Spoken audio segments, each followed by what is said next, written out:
10 টাকা। রুটি চিপ কারো পুরানে খাওয়াবে না, পুরানে খাওয়ার মানে বিষ খাওয়া।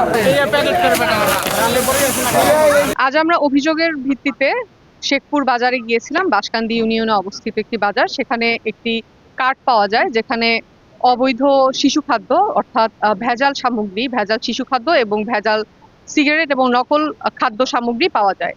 এবং সেখানে আটককৃত যে ব্যক্তি ছিলেন তার তথ্যের ভিত্তিতে আমরা শেখপুরে আরো একটি জায়গায় অভিযান চালাই এবং সেখানে আমরা বিপুল পরিমাণ শিশু খাদ্য যেমন চিপস, কিছু আইসক্রিম এবং নানান ধরনের মুখরোচক খাবার যেগুলো আসলে বিএসটিআই এর অনুমোদন প্রাপ্ত নয় এবং তারা যেখানে প্যাকেজিংটা করছে আসলে তারা সেগুলো প্যাকেজিং এর জন্য অনুমতি প্রাপ্ত নয়।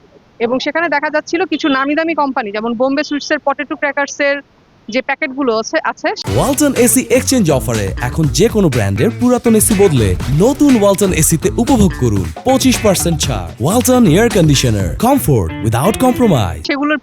সেগুলোর ভিতরে তারা নিজেদের থেকেই খাবার ভরে প্যাকেটজাত করে তারা বাজারে বিক্রি করছিল, কিন্তু তাদের আসলে যে বাজারজাতকরণের আর কি প্যাকেটজাতকরণের কোনো লাইসেন্স সেখানে ছিল না। এবং সেই প্যাকেটগুলোতে খুলে আমরা কিছু ময়লা টাকাও দেখতে পাই যা তারা উপহার হিসেবে বা টোকেন হিসেবে দিয়ে থাকে খাবারগুলোর ভিতরে।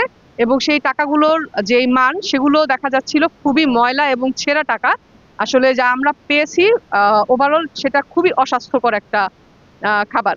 তো যার কারণে আমরা সেখানে শেখপুরে কিছু খাবার বিনষ্ট করে আসি এবং সম্পূর্ণ উপজেলাতে যেন এটা একটা মানুষ জানতে পারে যে আমরা কি পদক্ষেপ নিচ্ছি, সেই জন্য আমরা কিছু খাবার নিয়ে এসেছি আজকে পৌরসভার বাস স্ট্যান্ডে। এখন আমরা জনসম্মুখে এগুলো বিনষ্ট করব মানুষের সচেতনতার জন্য এবং এই যে অভিযানটি এগুলো ইনশাল্লাহ চলমান থাকবে।